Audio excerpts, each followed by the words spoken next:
Don't touch my father's grave. Madison Reed's voice was barely louder than the rain, but every wolf in the old Silverpine cemetery heard it. She stood at the edge of the clearing with her coat soaked through, her pale hands clenched around a bundle of white wildflowers, and watched Brandon Hayes lift a shovel beside the crooked tombstone that bore her father's name. Thomas Reed had been buried beyond the pack's honored grounds, past the iron fence, past the cedar line, where the forgotten dead slept under moss and weathered stone. To Silverpine Pack, he had died a traitor. To Madison, he had died the only person who ever looked at an unwanted Omega and saw a daughter worth protecting. Brandon turned toward her with a slow, cool smile, rain dripping from the brim of his hat. Go home, Madison. This land belongs to the pack now. Behind him, 3 others stood near a lantern, their faces half-lit, their eyes full of the same easy contempt she had known since childhood. Your father doesn't need a marker, Brandon added. A man like him should have disappeared quietly. The word struck something deep in her chest, but Madison did not step back. She walked forward through the wet grass, each step sinking into cold mud, until she reached the small stone she had scrubbed clean every Sunday for 10 years. The shovel blade rested inches from the grave. She placed herself between it and Brandon, lifting her chin though her heart was pounding so hard she could feel it in her throat. You can take my cabin, she said. You can take the last acre he left me. But you will not take his name from the earth. Brandon laughed softly and reached for the shovel again. That was when the forest went silent. Not quiet. Silent. The rain still fell, but the crickets stopped. The branches stopped creaking. Even the wind seemed to hold its breath. Madison felt it before she saw them, a pressure moving through the trees, ancient and cold, like moonlight given shape.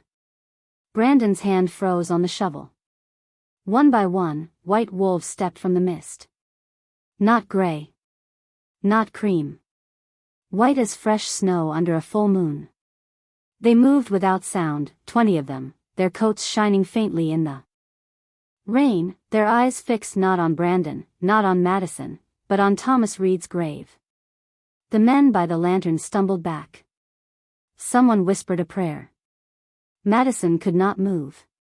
The wolves formed a perfect circle around the tombstone, solemn as guards at a soldier's funeral. Then the largest one emerged from the cedar shadows. He was taller than any wolf she had ever seen, broad and still, with silver eyes that held a terrible intelligence. Brandon tried to lift the shovel, perhaps to seem brave, perhaps to remind himself he was not afraid. The white wolf placed one massive paw on the wooden handle and pressed down. The old wood cracked beneath him. No growl. No threat. Just a quiet command the whole cemetery understood. Madison should have been terrified. Instead, when the wolf turned those silver eyes on her, she felt something stranger than fear. Recognition. The flowers slipped from her numb fingers and fell against the grave. The great wolf lowered his head, not to the pack, not to Brandon, but to her father's name carved in stone, and Madison realized these wolves had not come to disturb the dead. They had come to honor him. Madison did not know how long the cemetery stayed frozen beneath the rain. It could have been 1 minute. It could have been an hour. Time felt different inside the circle of white wolves, slower and heavier, as if the night itself had stepped closer to listen. Brandon was the first to break the silence. He pulled his ruined shovel from beneath the great wolf's paw and forced out a laugh that did not reach his eyes. This is some kind of trick, he said, but his voice sounded thin against the cedar trees. You always were strange, Madison. Your father was strange, too. The words should have made her shrink. They always had before. In Silverpine, the Reed name was spoken like a stain. Children had been warned not to play near her cabin. Mothers lowered their voices when she passed through the market. Men like Brandon called her traitor's blood with the lazy confidence of people who had never had to prove their own goodness. Madison had grown up carrying shame that was never hers, wearing it like a coat too heavy for her shoulders. Her father had never defended himself because he had not lived long enough to stand before the council. The pack had given him a story, sealed it with whispers, and buried him outside the fence. Madison had been 12 years old then, pale and shaking in a black dress that did not fit, watching elders turn away as if grief could be contagious. Only one person had stayed beside her grave after sunset, Madison herself, too young to understand politics, old enough to understand abandonment. Since then, she had learned how to survive quietly. She cleaned rooms in the pack hall before dawn. She carried firewood for families who never thanked her. She kept her eyes down when stronger wolves passed, not because she believed herself beneath them, but because she had learned that pride was expensive when no one stood behind you. Yet every Sunday, no matter the weather, she walked nearly 2 miles to this forgotten edge of the woods with white flowers in her arms. She would kneel in the grass, clear the moss from Thomas Reed's name, and tell him small things no one else wanted to hear. That she had fixed the cabin roof. That the first frost came early. That she still remembered the way he smelled of pine smoke and coffee when he lifted her onto his shoulders. Now 20 white wolves stood where no one from Silverpine ever had, facing his grave with a respect that made Madison's throat tighten. Brandon saw it too, and that frightened him more than their teeth ever could. "Move away from the stone," he ordered her, though his feet had not taken a single step forward. Madison looked at the cracked shovel, then at the great white wolf whose silver eyes remained calm and unreadable. Rain slid down his muzzle like tears made of moonlight. She drew a slow breath and felt something steady rise inside her, small but unbreakable. "No," she said. The word was not loud. It did not need to be. For the first time in years, Madison Reed did not sound like someone asking permission to exist. Brandon's face changed when Madison refused him. The mocking smile disappeared, leaving behind something colder and far less certain. He looked past her to the circle of white wolves, then toward the 3 men standing by the lantern, as if waiting for one of them to laugh first. None of them did. The cemetery had become too still for laughter. Even the rain seemed softer now, falling in fine silver threads over the grass, over the old iron fence, over the grave Brandon had come to erase. "You think one strange night makes you brave?" he asked. "You think a few wild animals change what your father was?" Madison's fingers curled at her sides. "My father was not what you said he was." Brandon stepped closer, careful not to cross the invisible boundary the wolves had made. His boots pressed into the mud where her flowers had fallen. "Your father was found near the eastern pass the night Royal Scouts vanished from our border. He carried a sealed mark no Silverpine wolf was allowed to touch. He refused to explain himself. That is not rumor, Madison. That is record." She knew the story. She had heard it in pieces her entire life, never from anyone kind enough to tell it gently. Thomas Reed, the quiet ranger with no ambition, no enemies, no reason to betray anyone, had been accused after one storm-dark night changed everything. The council claimed he had guided strangers through pack land. They claimed his silence proved guilt. But Madison remembered what they had left out. She remembered him coming home before dawn with his coat torn by branches, his hands shaking as he washed rainwater from an old silver ring he would not let her see. She remembered his voice, low and urgent, telling her to hide if anyone came asking about the white wolf. She had been too young to understand. By sunrise, he was gone. By the next evening, his name had been ruined. Brandon leaned in just enough for his words to feel private. "My father signed the judgment himself. If Thomas Reed had been innocent, he would have said so." Madison looked at him then, really looked, and saw the small flicker behind his confidence. Not anger. Fear. He did not want the grave removed because he hated her father. He wanted it removed because something beneath that stone still mattered. The realization moved through her like a quiet bell. "What are you looking for?" she whispered. Brandon's jaw tightened. "I am cleaning pack land." "No," Madison said, her voice steadier now. "You came at night. In the rain. With no elders. No notice. No witnesses except men loyal to you. You were not cleaning anything. You were trying to find something before anyone else did." One of the men by the lantern shifted uncomfortably. The great white wolf's ears lifted, and the entire circle seemed to breathe as one. Brandon's gaze snapped toward the animal, then back to Madison. Careful, Omega. The title was meant to shrink her, the way it always had, but this time it only reminded her of every quiet morning she had survived. You do not get to call me careful after bringing a shovel to my father's grave. Her words landed in the rain, soft but sharp enough to cut through the years between them. For the first time, Brandon had no answer. Then a low sound rose from the cedar line, not a growl, not a warning, but the mournful call of a wolf recognizing the dead. The 20 white wolves lowered their heads toward Thomas Reed's tombstone, and beneath the mud at Madison's feet, something small and metallic caught the lantern light. Madison bent slowly, never taking her eyes from Brandon until her fingers closed around the object half buried in the mud. It was small, cold, and heavier than it should have been, a broken piece of silver shaped like part of a ring. Rain washed the dirt from its surface, revealing a carved crest she had seen only once before, long ago, in the trembling glow of her father's kitchen lamp. Her breath caught. The memory returned so sharply that the cemetery blurred around her.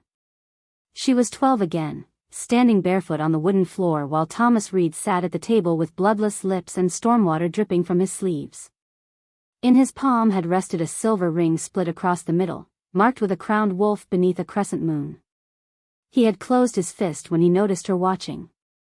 Some deaths are too dangerous to speak of, he had told her, his voice rough with exhaustion. But if the truth ever comes back, Madison, do not be afraid of it. She had not understood then. She understood even less now. The broken silver trembled in her hand, warm. Despite the cold rain, as if it had been waiting years for her touch. Around the grave, the white wolves began to move. Not wildly. Not like animals startled by thunder. They shifted with solemn precision, each wolf taking a place in the circle as though following an old ceremony. 2 stood at the head of the grave. 4 faced the cedar trees. Others turned toward the iron fence, silent sentries watching the dark. 1 wolf, smaller than the rest, stepped forward carrying a strip of black cloth between its teeth.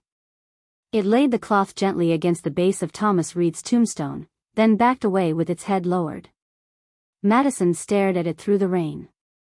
A mourning ribbon. Her father had been denied every honor Silverpine could withhold, yet here, in the forgotten corner of the cemetery, strangers in white fur offered him the respect his own pack had refused. The sight pressed against her heart until she could barely breathe. Brandon saw the ribbon too, and whatever patience he had left began to crack. Enough, he said. This is not a funeral. This is pack property. He reached for the broken silver in Madison's palm, but the largest white wolf stepped between them so fast Madison felt the air change. The wolf did not touch Brandon.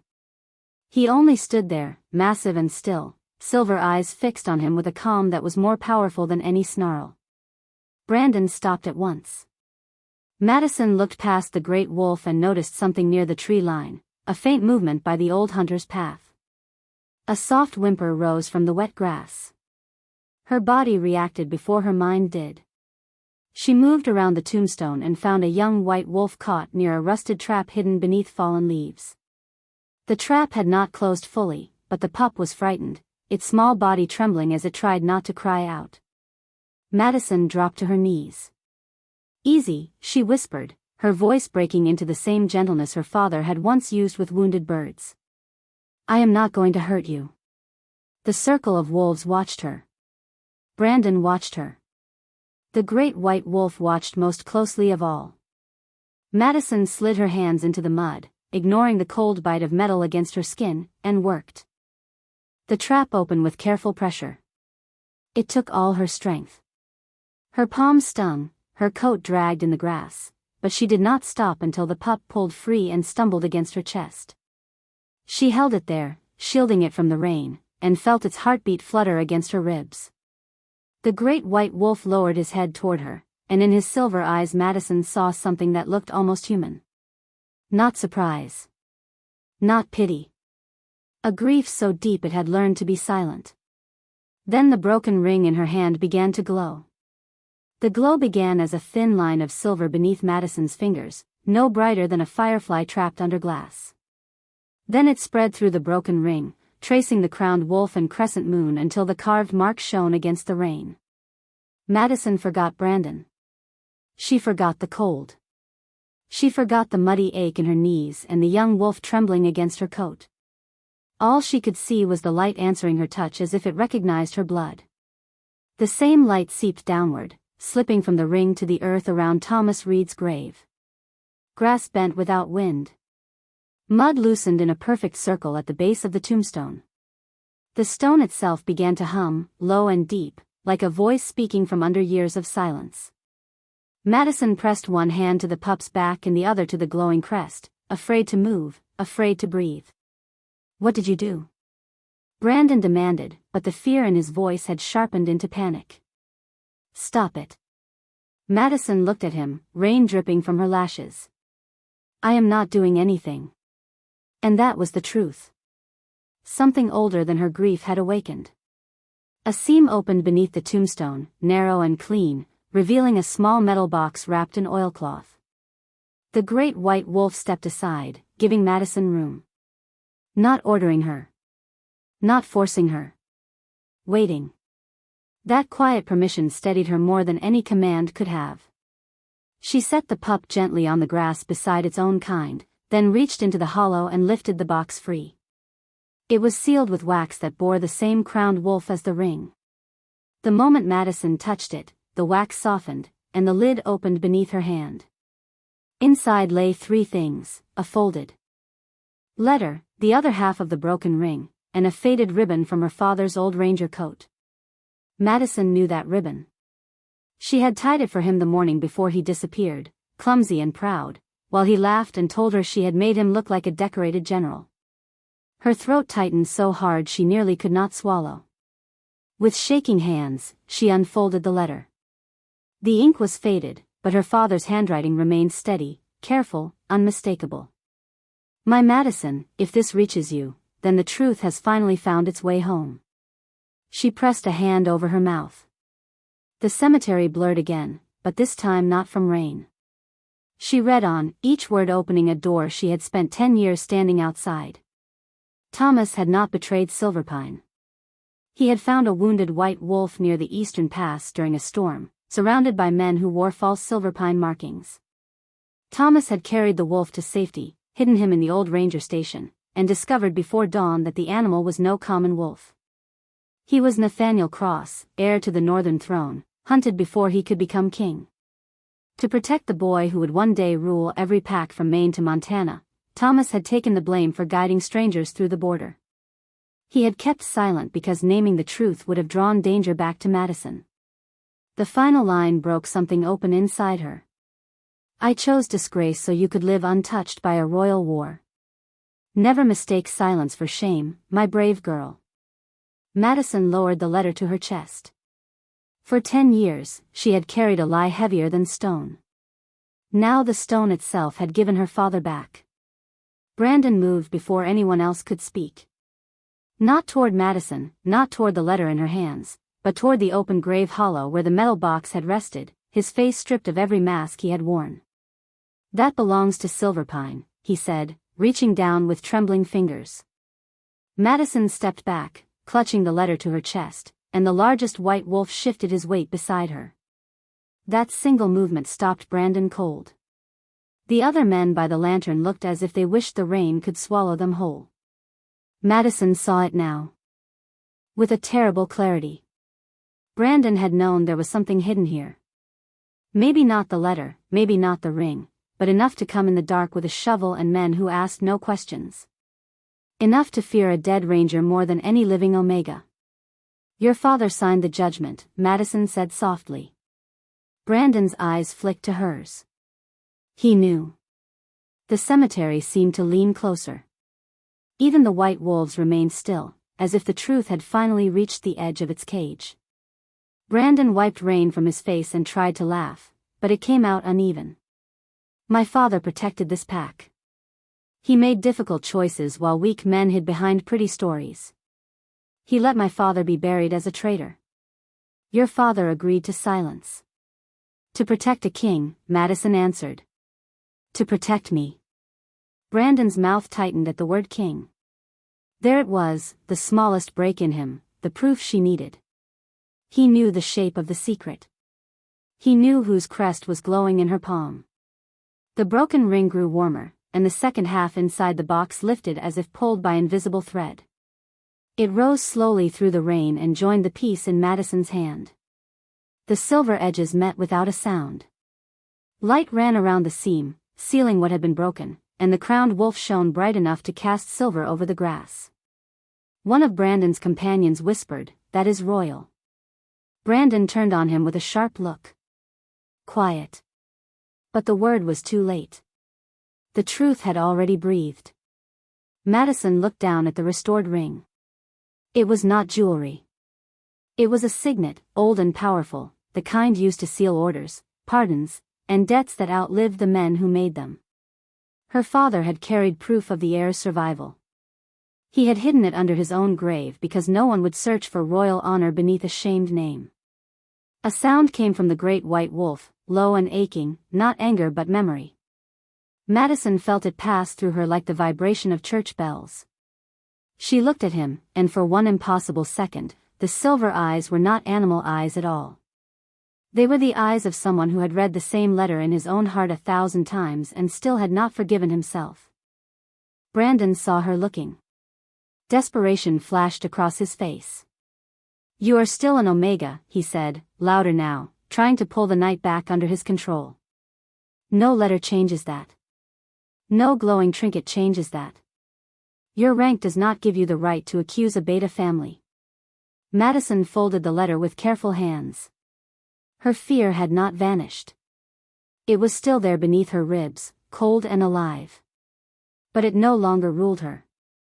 "My rank never gave you the right to bury the truth." The words settled over the cemetery with a quiet force. Then the great white wolf stepped to the foot of Thomas Reed's grave. The other 19 wolves turned toward him at once. The air changed again, deeper this time, charged with something ancient and royal. Brandon took one step back. Madison felt the pup press against her leg, warm and trusting. The wolf's silver eyes lifted to the storm-dark sky, and when he released a long, solemn howl, it did not sound like a warning. It sounded like a summons. Far beyond the cemetery, across the sleeping roads of Silverpine, bells began to ring from the Pack Hall Tower, though no human hand had touched them. The bells rolled across Silverpine in waves, deep and impossible, their sound carrying over rooftops, through sleeping cabins, past the pine roads slick with rain. Madison heard doors opening in the distance. Voices rose, confused and frightened, as pack members stepped into the night and looked toward the cemetery beyond the old iron fence. Brandon's face drained of color. "No," he whispered, no longer speaking to Madison. "No, this cannot happen here." The great white wolf lowered his head after the summons, and the rain around him seemed to turn silver before it touched the ground. Madison stood only a few feet away, the royal signet warm in her palm, the letter tucked safely against her heart. She wanted to move, to run, to ask what was happening, but her body seemed to understand before her mind did. This was the moment her father had hidden from the world. This was the truth walking back through the dark. One by one, the 19 white wolves bowed their heads toward the largest among them. Not as a pack bows to strength. As soldiers bow to a king. The air shimmered.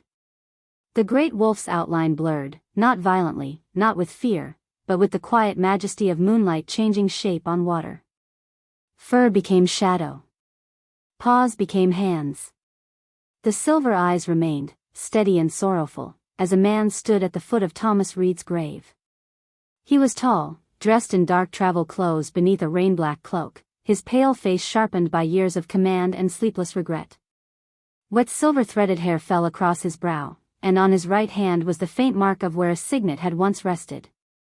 The cemetery went utterly still. Even Brandon forgot how to breathe. Madison knew his name before anyone said it.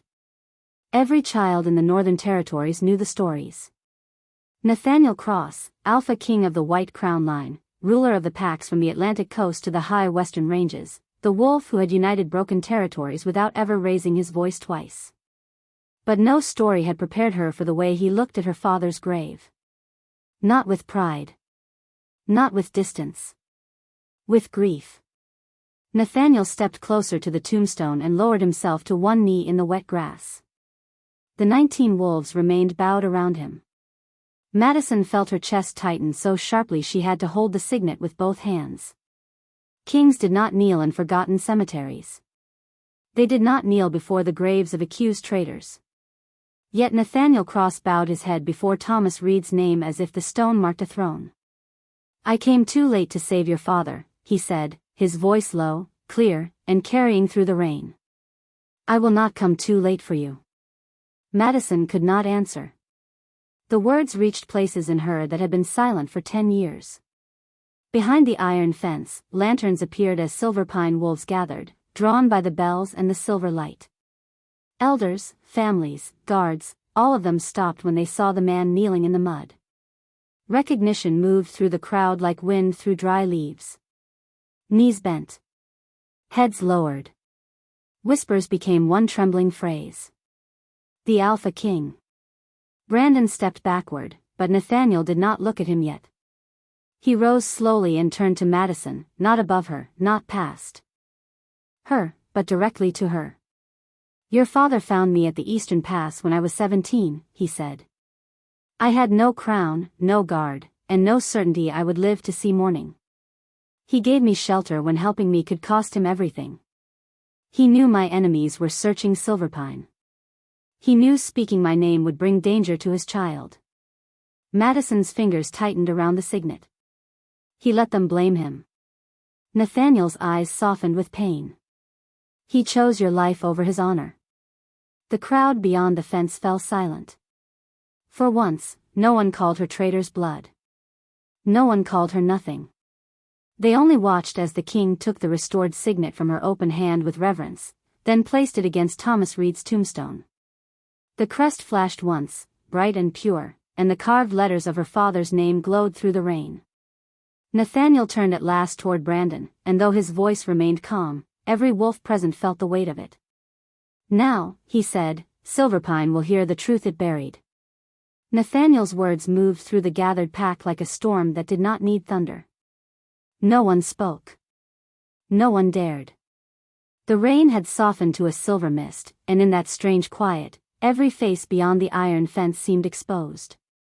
Elders who had once turned away from Madison now stared at the glowing tombstone. Mothers who had pulled their children from her path held those same children close, not in fear of her, but in shame of what they had taught them to believe. Brandon stood near the broken shovel, his jaw tight, his shoulders rigid, but the confidence that had carried him into the cemetery was gone. Nathaniel lifted Thomas Reed's letter, not as evidence to be waved in triumph, but as something sacred that had waited too long to be heard. 10 years ago, Thomas Reed found me at the Eastern Pass, he said. He hid me from men who wore stolen Silverpine markings. Those men were not enemies from outside your border. They were hired through a private channel by wolves who wanted the northern throne unstable before I reached it. A murmur spread through the crowd. Brandon's eyes darted toward the oldest elder, a gray-haired woman named Marin Vale, who had served on the council the night Thomas was condemned. Her face had gone pale beneath the lantern light. Nathaniel saw the glance. So did Madison. The judgment against Thomas Reed was signed without a full hearing, Nathaniel continued. His ranger logs were removed. His last message to the council was sealed. His daughter was told he had no defense because the people who buried the truth made certain she would never see it. Madison felt those words settle around her like a coat placed over cold shoulders. She had imagined this moment 1,000 times, but never like this. She had imagined shouting. She had imagined begging them to believe her. Instead, the truth stood beside her in the shape of a king, calm enough to be undeniable. Elder Marin stepped forward, trembling. Your Majesty, we were told the matter had royal sensitivity. We were told silence protected the pack. Nathaniel's silver eyes remained steady. Silence protected the guilty. Brandon swallowed. My father is not here to answer these accusations. No, Nathaniel said quietly. But his records are. One of the white wolves moved to the open hollow beside the grave and nudged forward a second bundle wrapped in worn leather. Madison had not noticed it before, hidden beneath roots and stone. Nathaniel opened it and revealed old papers sealed in faded wax, payment records, border orders, and a confession written in a hand Madison recognized from pack notices signed long ago by Brandon's father. Gasps rippled behind the fence. Brandon's face changed again, not into innocence, not even anger, but into the trapped look of someone watching a wall collapse from the inside. "I did not write those," he said. "No one said you did," Nathaniel replied. "But you came here tonight to remove the last place they could be found." The words were not loud, yet they landed with the force of final judgment. Brandon looked at Madison then, and for the first time in her life, he looked at her as if she was not beneath him. As if she was someone whose silence he could no longer purchase with fear. Madison stepped forward, the pup pressing close to her ankle. "My father deserved a grave inside the honored grounds," she said. Her voice trembled, but it did not break. He deserved his name spoken without shame. He deserved neighbors who asked questions before they accepted a lie. No one defended themselves. That almost hurt worse. Nathaniel turned to the pack. "At dawn, Thomas Reed will be moved to the Royal Memorial Grove, unless his daughter wishes him to remain here. His record will be restored. His service will be entered into every Northern archive. The Reed name is under my protection." A quiet sob escaped someone in the crowd. Madison could not tell who. Maybe it was one of the people who had wronged her. Maybe it was someone who had been too afraid to stand beside her. Nathaniel faced Brandon once more. "Until a full council review, you will hold no rank, command no land, and speak no order in Silverpine." Brandon lowered his eyes, not out of respect, but because there was nowhere left to look. Madison turned to her father's stone as the carved letters glowed softly in the mist. For 10 years, she had brought flowers to a grave the world tried to forget. Now the entire pack stood before it, silent at last, while the king himself bowed his head beside her. The first light of dawn came slowly, touching the tops of the cedar trees before it reached the forgotten corner of the cemetery. The rain had stopped. In its place, mist drifted over the grass in pale ribbons, softening the iron fence, the muddy path, the bowed heads of Silverpine Pack, and the white wolves standing like guardians around Thomas Reed's grave. Madison had not moved for a long time. She stood beside the tombstone with her father's letter folded against her heart, feeling the weight of 10 lost years and the strange, fragile lightness of finally being believed. She had imagined justice would feel sharp, like victory, like the moment someone who hurt you was forced to look away. Instead, it felt quiet. It felt like breathing after being underwater too long. Nathaniel stood beside her, no longer a distant legend, no longer a wolf hidden in moonlit fur, but a man with sorrow in his eyes and rain on his cloak. He held the restored signet in both hands, turning it once beneath the growing light. "Your father asked one thing of me," he said. Madison looked up at him. His voice was gentle now, stripped of the command that had silenced the pack. "He said if I survived, I was not to repay him with gold, land, or titles. He said those things could be taken, twisted, or used by people who valued power more than mercy." A faint ache moved through Madison's chest. That sounded like her father. Thomas Reed, who had patched a stranger's coat before asking his name. Thomas Reed, who fed stray dogs from his own plate and told his daughter that kindness was not weakness unless you used it to hide from courage. Nathaniel turned the signet toward her. "He asked me to protect the innocent when no one else would stand close enough to see them." Madison stared at the ring. The crowned wolf no longer glowed brightly, but a soft silver pulse remained beneath the surface, like a heartbeat waiting under metal. "Then keep that promise," she whispered. "Not just for me. For every Omega they taught to stay quiet." Something shifted in Nathaniel's expression. Respect first. Then wonder. He placed the signet into her open palm, and the moment his fingers brushed hers, the world drew one silent breath. Warmth rushed through Madison, not sudden enough to frighten her, not fierce enough to steal her choice, but deep and golden, unfurling from her chest like sunlight entering a locked room. The white pup at her feet lifted its head. The 19 wolves turned as one. Nathaniel went still, his silver eyes widening as if he had found a truth he had not dared to hope for. Madison heard it then, faint but clear, not outside her, but within, the soft, steady call of her own wolf answering his. She had spent her life believing her spirit was small because others had named it so. But the sound inside her was not small. It was quiet, yes, but it carried through her bones with the strength of rivers beneath winter ice. Nathaniel did not reach for her again. He only bowed his head, giving her the space no one had ever given her before. Madison Reed, he said, and her name in his voice sounded nothing like shame. The bond has spoken. But your life is yours. Your future is yours. I will not claim what you do not choose to give. Tears blurred the morning light, but Madison did not hide them. Around the cemetery, Silverpine watched in humbled silence as the girl they had dismissed stood before their king, not rescued into worth, but recognized for the worth she had carried all along. She looked at her father's grave, at the white flowers scattered across the damp grass, at the wolves who had come through the dark to honor a debt older than her grief. Then she looked back at Nathaniel. Then start by walking with me, she said softly. Not ahead of me. For the first time that night, the Alpha King smiled, small and solemn, as if the dawn had reached him too. Always beside you, he answered.